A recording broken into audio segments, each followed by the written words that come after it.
আসসালামু আলাইকুম বন্ধুরা। আমাদের বাড়ির সামনে মসজিদের সঙ্গেই এই জায়গাটা খুব বেশি খারাপ ছিল। চেয়ারম্যান মেম্বারের কাছেও বেশ কয়েকবার অভিযোগ করছি, কিন্তু তারা কোনো গুরুত্ব দেয় নাই। তারা খালি কয় 40 কাজ 40 কবে যে 40 কাজ আসবে জানি না। তো আমাদের এই যে ভাই আবু সাইদ, তারপরে এই যে ভাতিজা দুইজন, তারপরে আরেক ভাই আছে আমার ছোট ভাই। তো আমরা সবাই নিজেরা মিললে চিন্তা করলাম যে এখন সামনে ঈদ, আরেক দিন বাকি। ঠিক আছে। তো তাই ভাবলাম যে শহরের লোকজন আসবে, গাড়ি ঘোড়া এখানে ভেঙে পড়ে যায়। তো এই জন্য আর কি আমরা রাতের বেলায় কাজটা করতেছি, যাতে মানুষ সুন্দরভাবে যাতায়াত করতে পারে।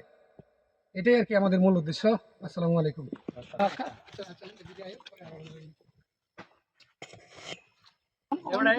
ভিজা দিলে ওরা আপনার গায়ে কেমনে? আচ্ছা ওখানে আমি কি করি? এদিকে দাও পিছাই।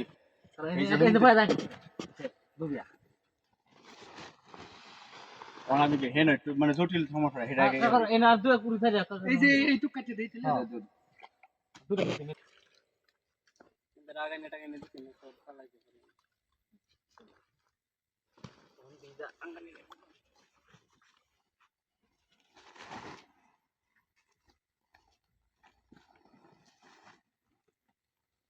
মাটিটা টানা লাগবে নিয়ে নাও।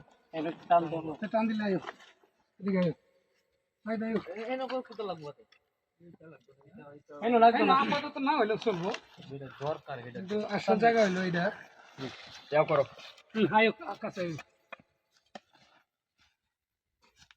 তো আমরা এটাই বুঝাইতে চাইছি, যাদের কাছে ভিডিওটা পৌঁছাবে তাদের কাছে আবেদন রইল, এই রাস্তাটার বিষয়ে আপনারা স্থানীয় সরকার যারা চেয়ারম্যান মেম্বার আছে তাদের কাছে পৌঁছায় দিবেন। কারণ এই কাজটা মূলত তাদের ছিল, আমরা তাদেরকে ভোট দিয়ে প্রতিনিধিত্ব বানাইছি। তো কিন্তু তারা আমাদের এই দুঃখ কষ্টগুলো বোঝে না। তো ভাই তুমি কিছু বলো। আমার বলার কথা হইল, যারা ঈশ্বরগঞ্জের নেতৃত্বাধীন আছেন বা মুকটুলা ইউনিয়নের যারা আমাদের নেতৃবৃন্দ আছে, সকলেই আমাদের ভিডিওটা অবগত করবেন, দেখবেন।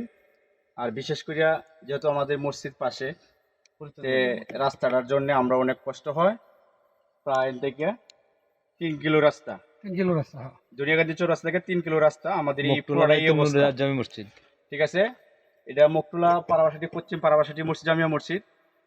তে আমি আশা করি যারা আমাদের সিনিয়র নেতৃবৃন্দ আছে সবাই দেখবেন, দেখা এই জিনিসটা একটু আপনার মানে নেবেন, নিয়ে আজকের এই ভিডিওটা থেকেই আপনারা নিয়ে নেবেন, কারণ আপনাদের কাছে আমরা প্রতিদিন যাইতে পারবো না। ঠিক আছে। তো যেহেতু ভিডিওটা আপনাদের কাছে পৌঁছাবে, অবশ্যই অবগত থাকবেন।